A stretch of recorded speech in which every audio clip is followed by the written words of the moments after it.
اليد العليا لمن يملك البحر، اليد العليا لمن يملك السلاح، اليد العليا لمن يملك السماء، اليد العليا لمن يملك المعلومات.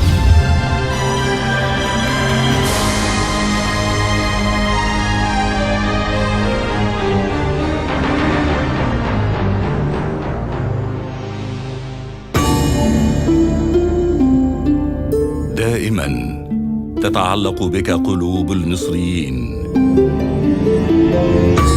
حابي، النيل، قيثارة مصر الخالدة. مصر بهية أبدية تبني المجد وترسم بسمة بحجم الكون، فتهوي إليها قلوب العاشقين. منذ لحظة الميلاد الأول تألقت على خارطة التاريخ، ولآلاف السنين امتلكت مصر أسرار القوة والمجد، واقترن اسمها بالرخاء. ظلت محط أنظار الطامعين في انتظار لحظة ضعف أو غفلة. تكالب عليها المتربصون، ول5,000 عام ويزيد ظلت مصر تعاني وتدفع عن نفسها حقد الطغاة والغزاة.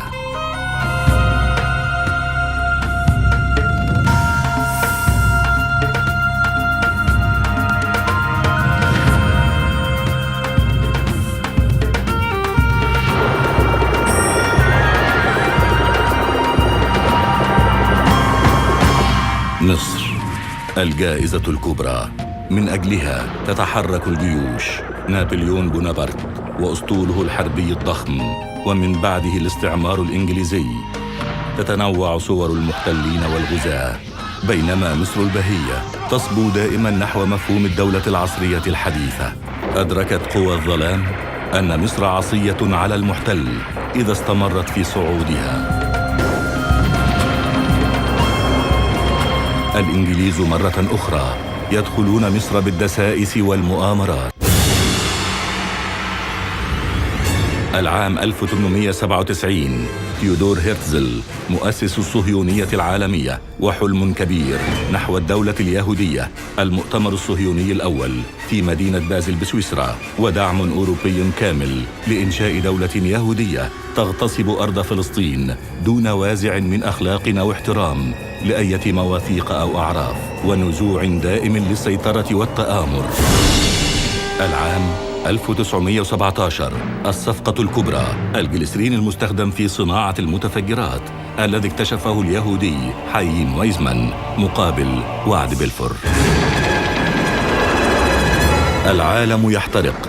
الحرب العالمية الثانية. اليهود مرة أخرى يقدمون أموالهم وقودا للحرب في انتظار الجائزة فلسطين. وينتهي عرس الدم المجنون، ويدرك الجميع أن كلمة الفصل في مثل هذه الحروب لا تكمن في قوة السلاح، وإنما المنتصر هو من يملك المعلومة، يتحرك في الخفاء، يحوم حول الهدف ويصيبه في مقتل. فكرة قديمة بدأت منذ فجر التاريخ. الملك تحتمس يكلف قائده توت بإنشاء أول جهاز استخبارات. هدهد سليمان يأتي من سبأ بنبأ يقين.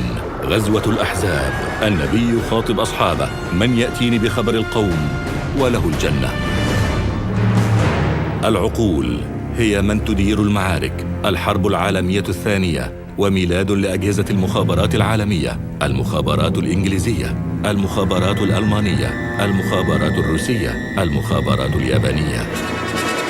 بدأت أمريكا تشعر أنها تأخرت كثيراً في هذا السباق، فأنشأت وكالة المخابرات الأمريكية CIA. اليهود مرة أخرى ينشرون الفتن والمؤامرات ويخربون هنا وهناك، حتى ضاقت بهم أوروبا، فأسرعت بتحقيق وعد بلفور بإنشاء وطن قومي لليهود على أرض فلسطين. وكان وعد من لا يملك لمن لا يستحق. وبدأت تتوالى عمليات تهجير اليهود إلى فلسطين.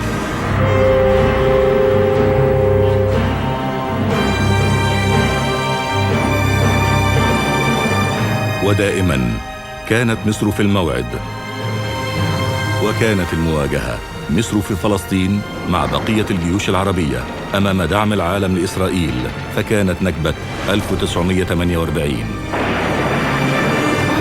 الجيش المصري ورغم الهزيمة كان على مرمى حجر من القدس الشريف. أدركت إسرائيل أن كل الخطر يأتيها من الجنوب، وأن مصر هي عدوها الأول، فسعت منذ نشأتها لتدعيم وجودها في فلسطين بإنشاء العديد من الأجهزة الأمنية في شكل عصابات مسلحة، الهجنة، الشباك وإشترن، والتي أفرزت الوكالة الإسرائيلية للاستخبارات الموساد يخطو خطواته الأولى، بينما مصر تخطو نحو فجر جديد. بني وطن. ثورة يوليو، وتتحرر مصر من قوى الاستعمار والملك وأعوانه، وتسطع شمس الثورة في كل ربوع الوطن. فمصر تحارب في اليمن وتساند ثورتها، تسهم في تحرر الجزائر وتطهر السودان من بقايا الاحتلال. العالم يشتعل حقدا أمام المد الثوري المصري، فبدأت عيونه تترصد وتدبر مؤامراتها على مصر دفاعا عن ثورة الشعب العربي. وكان صوت عبد الناصر أعلى من كل المؤامرات، وكانت مصر فوق كل الأحقاد. ولأنها دائما في القلب، كان قرار عبد الناصر بإنشاء جهاز المخابرات العامة المصرية عام 1954 بهدف أسمى: حماية الأمن القومي لمصر. الخطر دائما يتربص بها، لكنني عقابها الحارس.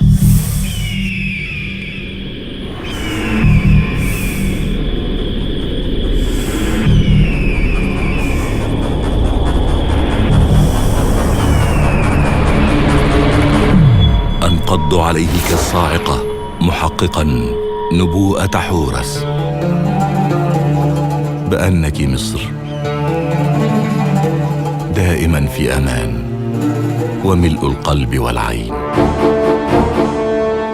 شعار المخابرات العامة المصرية التي كانت على موعد فور ميلادها مع تحد جديد من نوعه، فضيحة لافون، كانت أول صفعة لجهاز الموساد الإسرائيلي. جهاز المخابرات المصرية الوليد يحكم قبضته على هذه الشبكة التخريبية التي زرعها الموساد بمصر، وكانت تهدف إلى تفجير منشآت مصرية وبريطانية وأمريكية لتدمر العلاقة بين مصر وهذه الدول وتؤخر قرار إنجلترا بالجلاء عن مصر. احنا النهاردة بنبني بلدنا بناء قوي سليم جديد. وبينما كانت مصر تتبوأ مكانتها الطبيعية وتحسن وضعها الإقليمي والدولي، كانت الأحقاد والمؤامرات تحاك في أوروبا، حتى أن إيدن رئيس وزراء بريطانيا قال بالحرف الواحد: إما نحن أو هو. البنك الدولي يمتنع عن تمويل مشروع السد العالي بضغط من الدول الاستعمارية. تؤمم الشركة العالمية لقناة. حاولت إنجلترا وفرنسا وإسرائيل إخضاع مصر والسيطرة على مقدراتها، لكن الإرادة المصرية لم ترضى بغير العزة والنصر. من جديد يتجلى دور المخابرات العامة المصرية التي خططت وقادت العديد من عمليات المقاومة الشعبية في بورسعيد. ورغم ما تكبدته مصر من العدوان الثلاثي، إلا أنها خرجت من الحرب بنصر سياسي كبير. إذا فرض علينا القتال فلن نقاتل. كان عبد الناصر شوكة في ظهر قوى الاستعمار، وكان برج القاهرة وسيظل تخليدا لأمة أبى زعيمها أن يشترى ب6 ملايين جنيه دفعتها وكالة المخابرات الأمريكية CIA.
كان جهاز المخابرات العامة على موعد مع نقلة نوعية جديدة، فقد أنشئ له مبنى منفصل يحوي أحدث ما توصلت إليه تكنولوجيا وسائل ومعدات التجسس. كان أحد مهام الجهاز تكوين نظام مخابرات سياسية، عسكرية، علمية واقتصادية على درجة عالية من الدقة والتنظيم.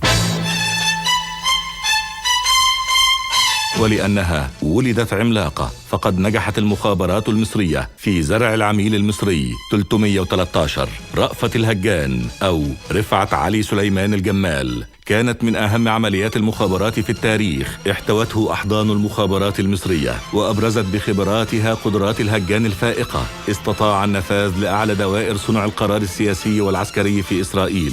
زود القيادة العليا في المخابرات العامة المصرية بخرائط مفصلة عن تحصينات خط بارليف. قضى عمره كله ينقل لنا تفاصيل الكيان الصهيوني، واعتزل وعاش حياته ومات ولم تكشف إسرائيل أمره.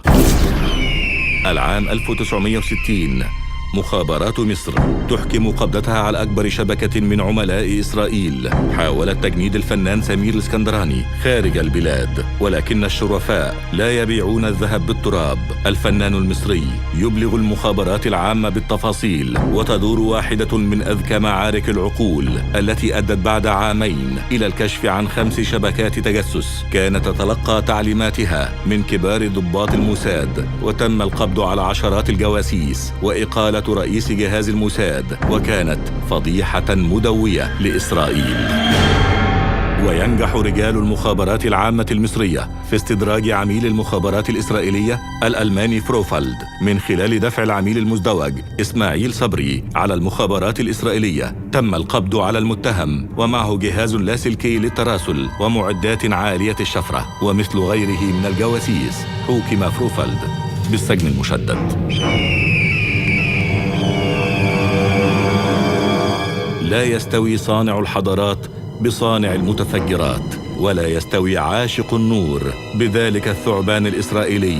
لودز كلفه الموساد بإرسال الطرود الناسفة لقتل العلماء الألمان في مصر. إنه يرسل المعلومات عبر جهاز لاسلكي ملغم أخفاه في مخبأ سري ينفجر إذا قام أحد غيره بفتحه. رجال المخابرات العامة يكتشفون مكان الجهاز ويفكون شفرته. وفي وقت كانت تسعى مصر للنهوض، أبت القوى الاستعمارية إلا أن تصيب الحلم المصري في مقتل.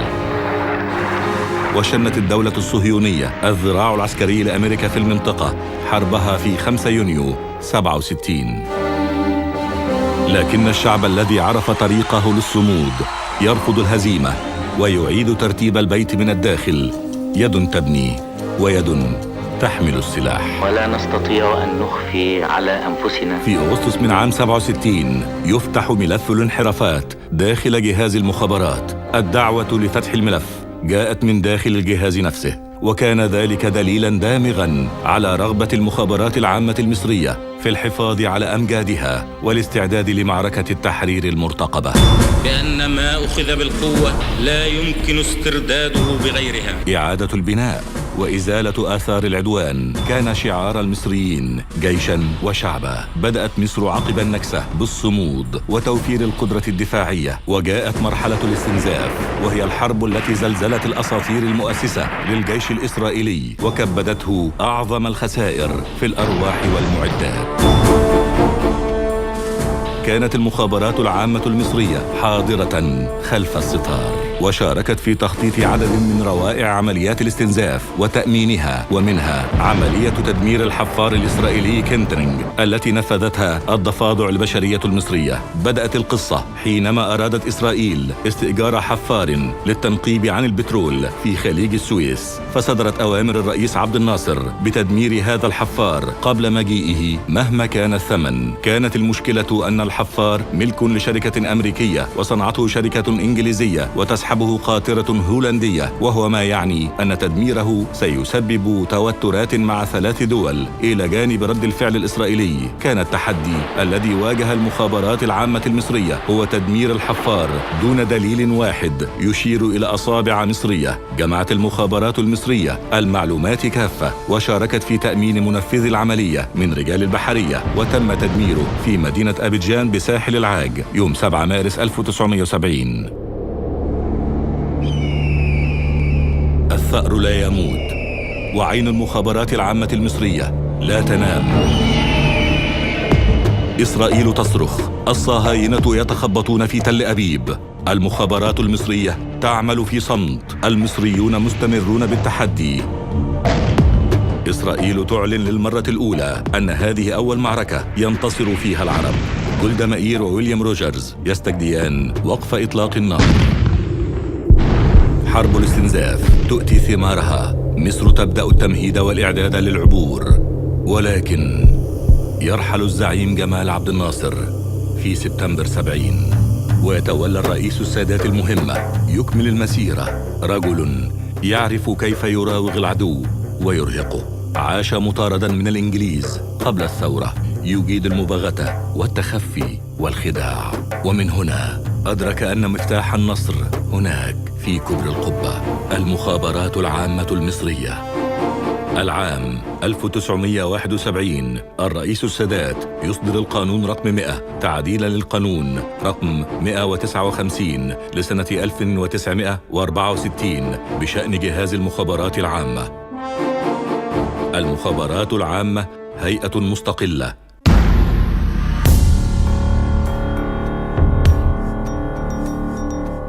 كانت مصر تتهيأ للحرب، فيما كانت عيون المخابرات العامة داخل تل أبيب وفي المواقع الإسرائيلية تنقل التفاصيل وتكشف الأسرار العسكرية. أمكن لهذه الرادارات البشرية المصرية أن تحصل على محاضر القيادة العليا لجيش الدفاع الإسرائيلي، وأن تجمع الكثير عن تحركات العدو، وأن تعرف المزيد عن آلياته ومطاراته ومخازن أسلحته، إلى جانب الكشف عن قوائم كاملة بأسماء وحداته وأماكن تواجدها وأسماء ضباطها. وفي المقابل فشلت المخابرات الإسرائيلية في الكشف عن نوايا قواتنا المسلحة.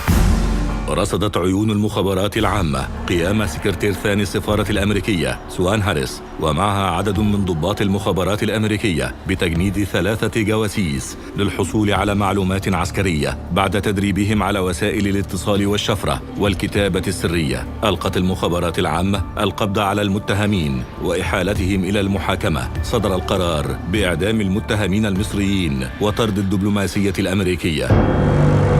أثناء الإعداد لحرب أكتوبر تمكنت المخابرات العامة من اكتشاف أغلى جاسوسة جندها الموساد، هبة سليم، التي تم تجنيدها أثناء استكمال دراستها العليا في اللغة الفرنسية بالعاصمة الفرنسية باريس. كلفها الموساد في البداية بجمع معلومات عن بعض أعضاء الجالية المصرية، ثم استغلها في الإيقاع بالمهندس فاروق الفقي الذي كان يسعى دون جدوى لخطبتها. أمدها الفقي بمعلومات عن بعض أماكن تجمعات قواتنا المسلحة، وسقط مثلها في بئر الخيانة. رصدته المخابرات العامة المصرية وضبطته متلبسا وفي حوزته أدوات ومعدات كتابة سرية وجهاز راديو للاستقبال اللاسلكي وكتاب الشفرة. وبالقبض على فاروق الفقي امتنع سيل من المعلومات من الوصول إلى إسرائيل، خاصة ساعة 06 من أكتوبر. عملت المخابرات المصرية على استدراج هبة سليم من فرنسا إلى ليبيا ومنها إلى مصر. تم تقديمها وعشيقها إلى المحاكمة وقضي عليهما بالإعدام. الإعدام عقوبة الجاسوس في حالة الحرب، والسجن من 7 إلى 25 عاما في حالة السلم.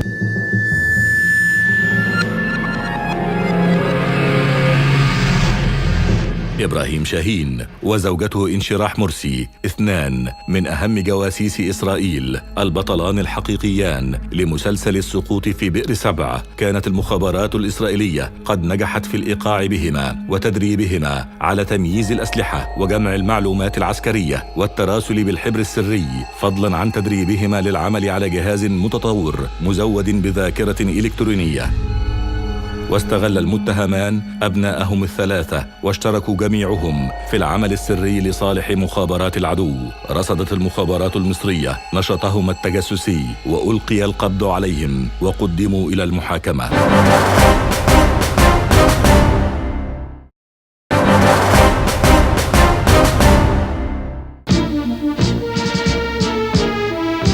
جمعة الشوان أو أحمد الهوان، نموذج لعبقرية أداء وانتماء المواطن المصري في تفاعله مع مقتضيات الأمن القومي. رفض الشوان أن يفرط في أرضه أو أن يقايد على وطنه حين حاول الموساد تجنيده. كان طبيعياً أن يلجأ لجهاز المخابرات العامة المصرية كما يليق بمواطن شريف.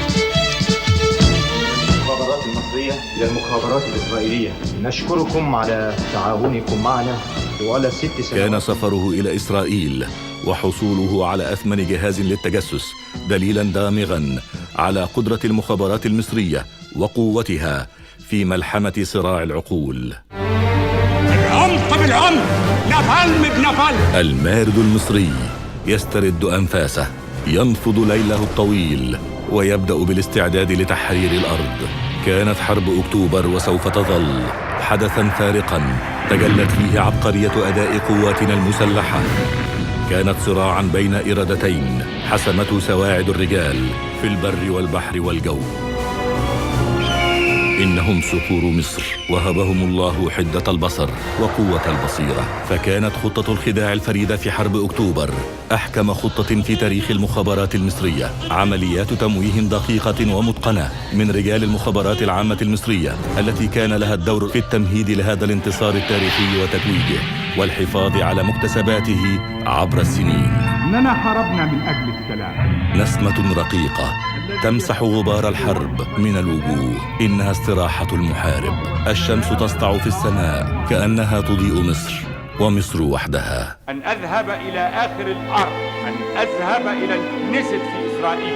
الرئيس السادات يعلن أنه على استعداد أن يذهب إلى آخر مكان في العالم من أجل حقن الدماء وتحقيق السلام، شريطة أن يكون سلاما عادلا. هذا الجدار قد وقع وتحطم في عام 73. السادات يدهش العالم برحلته المفاجئة إلى إسرائيل. أن أمامنا اليوم الفرصة السانحة للسلام. لم تكن معاهدة السلام التي وقعت بين مصر وإسرائيل برعاية أمريكية مجرد بروتوكول تفاهم، بل كانت نتيجة حتمية لحروب متتالية وجهود مضنية استمرت حتى التوقيع النهائي على المعاهدة. ونعلم أولادنا وأحفادنا جيلا بعد جيل قصة الكفاح. ويرحل الرئيس السادات يوم الاحتفال بالنصر، وتبدأ مصر مرحلة جديدة. أقسم بالله العظيم أن أحافظ مخلصا على النظام الجمهوري. فترة انتقالية لعبت فيها المخابرات المصرية دورا وطنيا رائدا في الحفاظ على الجبهة الداخلية ولم شمل العائلة المصرية وعيونها على المتربصين من الخارج.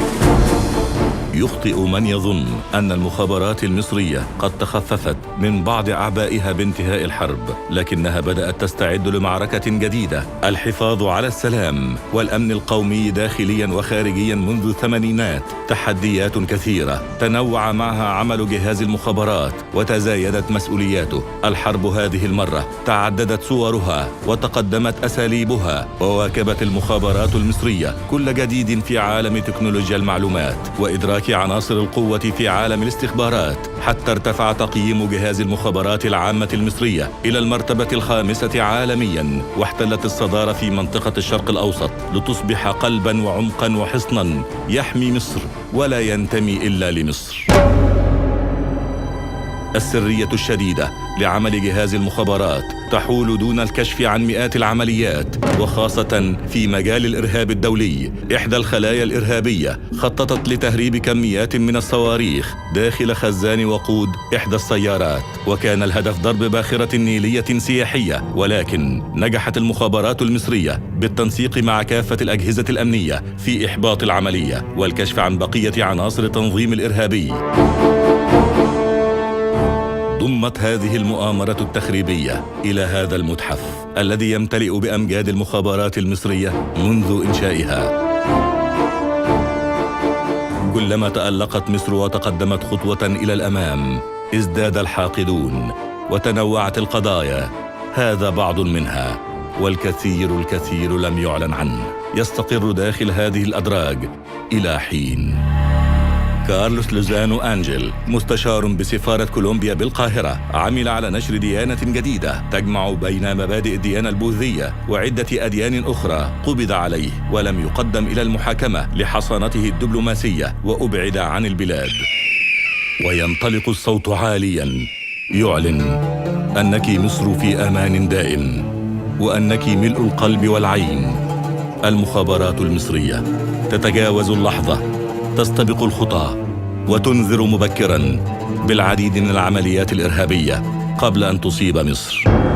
واحدة من أخطر شبكات التجسس التي تواجه الوطن. تمكن رجال المخابرات المصرية من اكتشاف محاولة من المخابرات الإسرائيلية لتجنيد المتهم عماد إسماعيل نظير حصوله على مبالغ مالية. كما تم القبض على المتهم الإسرائيلي عزام متعب عزام الذي سلم المتهم الأول بديهات حريمي مشبعة بالحبر السري داخل مصر. وبالقبض على المتهمين وتقديمهما للمحاكمة عوقب المتهم الأول بالأشغال الشاقة المؤبدة و15 عاما للجاسوس الإسرائيلي. كما حكم غيابيا على عناصر الاستخبارات الإسرائيلية بالأشغال الشاقة المؤبدة. وتتعدد قضايا الأنشطة الاقتصادية الضارة التي ساهمت المخابرات العامة في مقاومتها، ومنها الكشف عن إحدى شبكات التزوير في التسعينيات، حيث رصدت المخابرات قيام الألماني ألبرت زوفونغو بالتقرب من العاملين في مجال الأوراق المالية مدعيا عمله في مجال البورصات العالمية. كما حاول الأمريكي ستيفن دانيال والبلغارية آنا ستيكوف بإدخال شهادات مزورة بمبالغ ضخمة إلى مصر. تم التنسيق مع جهات الاختصاص وألقي القبض عليهم. رياح عدوانية تأتي من الشرق من إيران. قامت المخابرات المصرية بمتابعة التوجه الشيعي داخل البلاد وخارجها، ورصدت قيام المتهم محمود عيد بالتعاون مع عنصر المخابرات الإيراني محمد رضا حسين، وهو من عناصر الحرس الثوري الإيراني، بقصد الإضرار بمصالح مصر العليا وإمداده بالمعلومات عن مصر مقابل مبالغ مالية. تم القبض على المتهم الأول وتقديمه للمحاكمة، حيث حوكم بالسجن 35 عاما، وصدر الحكم الغيابي على المتهم الثاني بالمؤبد. الغلبة للأذكياء في نهاية اللعبة، واللقاء على رقعة الشطرنج يحسمه الأقوى في صراع العقول. ومهما تنوعت حيل المخابرات الإسرائيلية فإن مصير عملائها هو السقوط. تلك حقيقة لم يدركها الجاسوس محمد سيد صابر، المهندس في هيئة الطاقة الذرية، والذي اختار أن يقع بكامل إرادته في فخ التجسس لحساب الموساد. تتبعت المخابرات المصرية خطواته في هونغ كونغ، رصدت لقاءاته بعناصر المخابرات الإسرائيلية التي قامت بتجنيده وتسليمه جهاز كمبيوتر مزود ببرامج إخفاء وتشفير. كان الهدف إمداد الموساد بمعلومات ومستندات سرية عن أنشطة هيئة الطاقة الذرية والمفاعلات النووية. ألقت المخابرات المصرية القبض عليه فور وصوله وواجهته بقرائن الإدانة. في عام 2007 حكمت المحكمة على الجاسوس محمد سيد صابر بالسجن المؤبد. الفخ الهندي. موساد مين بقى؟ حيلة إسرائيلية لاصطياد أحد العملاء الراغبين في الثراء السريع. أما العميل فكان من الوزن الثقيل ويدعى طارق عبد الرازق. أثناء وجوده بالصين قام المدعو طارق بالتواصل مع موقع الموساد الإسرائيلي عبر الإنترنت عارضا رغبته في التعاون. بعد ما خرجت من السفارة وقابلت جو وخلص الموضوع الاختبار الحقيقي سلموني إيدي هو ده المسؤول عنك. سافر المتهم بعدها إلى الهند، والتقى عنصر الاستخبارات الإسرائيلي جوزيف ديمور الذي اختبره على جهاز كشف الكذب. تأكد رجال الموساد من صلاحية طارق للتجنيد، وقاموا بتدريبه على إنشاء المواقع الإلكترونية على الإنترنت، وسلموه جهاز لابتوب مزود ببرامج تشفير وإخفاء للمعلومات مع حافظة تحوي بداخلها مخبأ سريا لحفظ المستندات. دربت المخابرات الإسرائيلية طارق عبد الرازق على إنشاء مواقع إلكترونية لاصطياد الراغبين في العمل. لا، في ناس كتير بعتلنا سيفيهات تبع السي في بتاعه، انا عندي مش عارف كذا بشتغل في ايه، انا خريج مش عارف ايه. كان الهدف فرز بعض الشباب لاستبيان مدى صلاحيتهم للتجنيد لحساب المخابرات الإسرائيلية. وهم برضه عندهم في المسابقه والبتاع في ناس برضه بتراجع السيفيهات دي وبعد كده يختاروا هم حد ويبتدوا يظبطوه بقى. دي طريقه شغلهم تقريبا في تجنيد العملاء على مستوى كل الدول يعني. قامت المخابرات المصرية برصد الجاسوس وألقي القبض عليه. يتساقط جواسيس الإنترنت تباعاً، لكن الموساد لا يكف عن تكرار المحاولة، فيدفع بضابط الاستخبارات الإسرائيلية أورلي ليفي كي يجند الخائن زياد ركبة. اتفق الاثنان على تمرير المكالمات الدولية الواردة لمصر عبر شبكة الإنترنت الإسرائيلي، بما يسمح بالتنصت على كل هذه المكالمات. ولا عندك أجهزة هنا ولا هنا خالص. وفي ذات السياق اتفق ليفي ضابط المخابرات الإسرائيلية مع المتهم ركبة وبمساعدة المتهم الثاني على إنشاء شركة تعمل في مجال تكنولوجيا المعلومات باستخدام الإنترنت والأقمار الإسرائيلية كواجهة لممارسة نشاطهما الاستخباري. واتسعت دائرة التجسس لتشمل اتفاق الضابط الإسرائيلي مع متهمين فلسطينيين على إنشاء شركة مماثلة داخل قطاع غزة. ده سعادتك الجهاز اللي لو انت عايز تتصل بالساتلايت انا بستقبل باند نطاق حسبة من التردد من القمر الصناعي، يبقى انا اقدر اعمل مكالمات تليفونية من الجهاز ده متوصل على الهواء بتاع القمر الصناعي. ده يعني اقدر اقول انه بيستخدم في التمرير برضه ولا ده تمرير صرف. وكان الهدف النهائي أن ينتهي المخطط بإنشاء شركات مماثلة في عدد من دول عربية وإسلامية. قامت المخابرات المصرية باتخاذ كافة الإجراءات القانونية حيال المتهمين من خلال نيابة أمن الدولة العليا، وتم القبض عليهم بحضور النيابة وتقديمهم للمحاكمة العسكرية المختصة. في عام 2010 عوقب المتهمون بالسجن المشدد لمدة 15 عاما وتغريمهم 280 مليون جنيه تعويضا عما تكبده الاقتصاد المصري. مقاطعة بونتلاند الصومالية، معقل قراصنة البحار. هنا تختطف السفن وتحتجز الرهائن من كافة الجنسيات. وهنا كان للمخابرات المصرية دورها البارز عام 2010 في التفاوض وتحرير 3 سفن مصرية هي المنصورة، لوستار والسويس.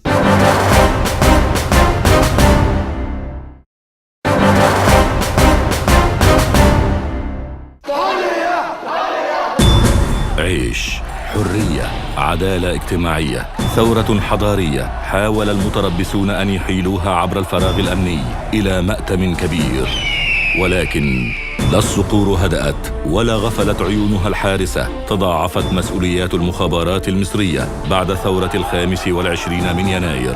حالة من الذعر الشديد انتابت الشارع المصري جراء الانفلات الأمني واحتمال نفاذ المخزون الاستراتيجي من المواد والسلع الغذائية الرئيسية، وفي مقدمتها القمح. كان هذا هو المشهد في الأسابيع التالية لثورة 25 من يناير، حيث عانى القطاع الحكومي من الفوضى الإدارية والشلل التام. ولكن تضافرت جهود المخابرات المصرية مع وزارة الدفاع في تحقيق الأمن الغذائي للشارع المصري والوصول بسفينة الثورة المصرية إلى بر الأمان.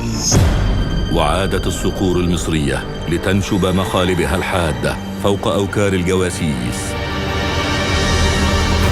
كان الكشف عن هذا الرجل ضرورياً بما يكفي لحماية مخدرات ثورة يناير ووقاية شبابها من الإدلاء بمعلومات يمكن أن يستغلها أي جاسوس مقنع للإضرار بالأمن القومي المصري. رفعت المخابرات المصرية حاجز السرية هذه المرة وكشفت عن حقيقة الجاسوس إيلان جرابيل، الجندي السابق بجيش الدفاع الإسرائيلي، تخفى وراء عمله في منظمة أندرسون للاجئين العرب الكائنة وسط القاهرة، والتي أصبحت هي والعديد من المنظمات غير الحكومية ساتراً لأعمال التخريب والتخابر. اتخذ إيلان جرابيل من جواز سفره الأمريكي غطاء لعمله الجاسوسي القائم على التفتيش في نوايا الثوار الأنقياء في قلب ميدان التحرير. كانت المخابرات المصرية في انتظاره، تابعته وهو يحاول جمع المعلومات عن الأوضاع السياسية والاقتصادية والأمنية. إيلان جرابيل تم دفعه من قبل المخابرات الإسرائيلية كي يتلقى تدريباً لتعلم اللهجات وثقافة الشعوب العربية لا سيما مصر. ثم أصبح مسؤولا عن التعامل مع المصادر والعملاء وجمع ما لديهم من معلومات ثمينة. تعايش إيلان مع عدد من السياسيين والثوريين، وتمكن بحرفية رجل المخابرات أن يحصل على بعض المعلومات عن أهم الثوار. قام أيضا بتكوين علاقات مع بعض عناصر من السلفيين والإخوان المسلمين، تردد برفقتهم على بعض المساجد مدعيا رغبته في اعتناق الدين الإسلامي. ظهر بصورة سافرة إبان أحداث جمعة الغضب الثانية، وكان أحد المحرضين للتظاهر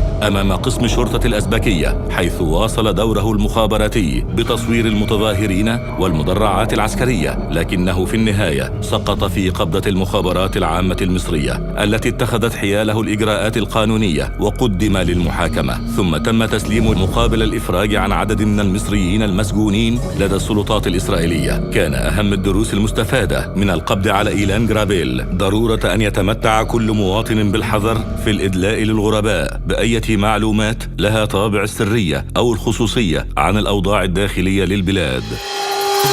فراغ أمني حاولت القوى المعادية للثورة أن تملأه بالعملاء، لكن شبكات التجسس سرعان ما انهارت مثلما تتهاوى بيوت العنكبوت. الزمان أكتوبر 2011. أما الحدث فكان فضيحة تمثلت في كشف المخابرات المصرية عن مؤامرة خارجية تهدف للوقيعة بين الشعب وجيشه وأجهزته الأمنية.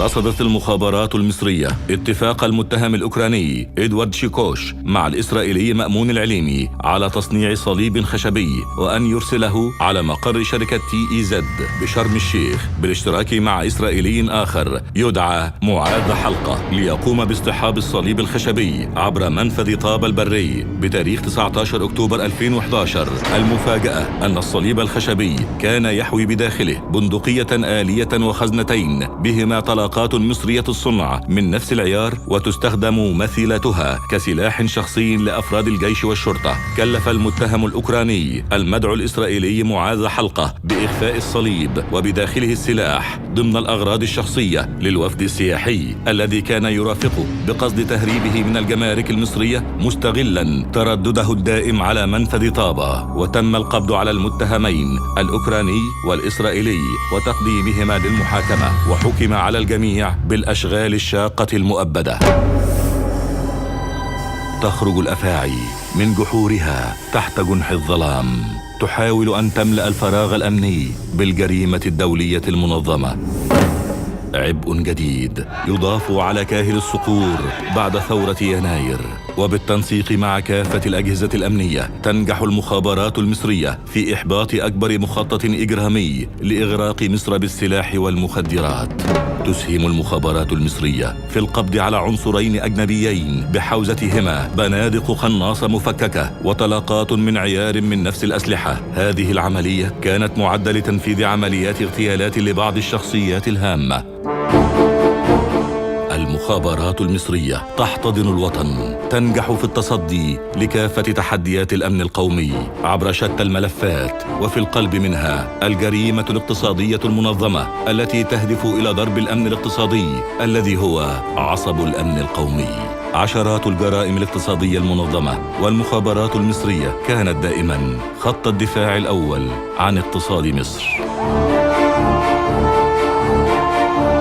اندلعت الثورة الليبية بينما العمالة المصرية تعاني من وطأة الحصار في بنغازي ومصراتة في طرابلس والبيضة والخمس وباقي مدن المواجهة الليبية. أزمة أدارتها المخابرات المصرية بالتنسيق مع وزارتي الدفاع والخارجية، وانتهت بتوفير ممرات جوية وبرية وبحرية آمنة لعودة 800,000 مواطن مصري إلى أرض الوطن.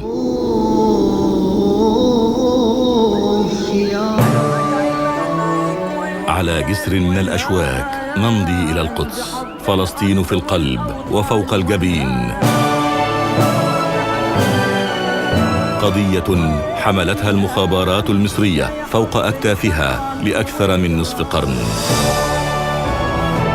داخل هذه القاعة من مبنى المخابرات العامة تحاور الأشقاء الفلسطينيين من كافة الفصائل، وكتبوا عبر الحوار المشترك فصلاً جديداً من فصول الوفاق الوطني. على مدى تاريخها كانت المخابرات المصرية سنداً للقضية الفلسطينية حرباً وسلماً. ورغم انشغال مصر بإعادة ترتيب الأوراق الداخلية بعد ثورة 25 من يناير، حرصت المخابرات العامة أن تجنب فلسطين سيناريو حرب أهلية كادت تنذر بعواقب وخيمة على المشهد العربي. دعمت المخابرات المصرية حق فلسطين في دولة مستقلة كعضو في الأمم المتحدة، ولم تتوانى عن الإسهام في ترتيب البيت الفلسطيني. صفقة لتبادل الأسرى الفلسطينيين بالسجون الإسرائيلية مقابل الإفراج عن الجندي الإسرائيلي جلعاد شليط، وتنجح المخابرات المصرية في تحرير 1000 أسير فلسطيني.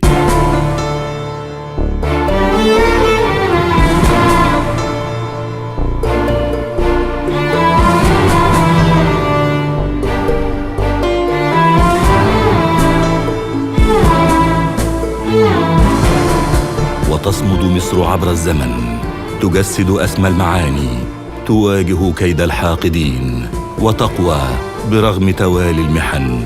وفي رائعة النهار تتجلى دلالات هذا الشعار، وخلف الستار يظل رجال المخابرات العامة المصرية يرقبون المشهد، يحللون المعلومات ويجابهون التحديات، ينفذون العمليات، يحققون الانتصارات دون أن نرى صورهم أو نعرف هوياتهم.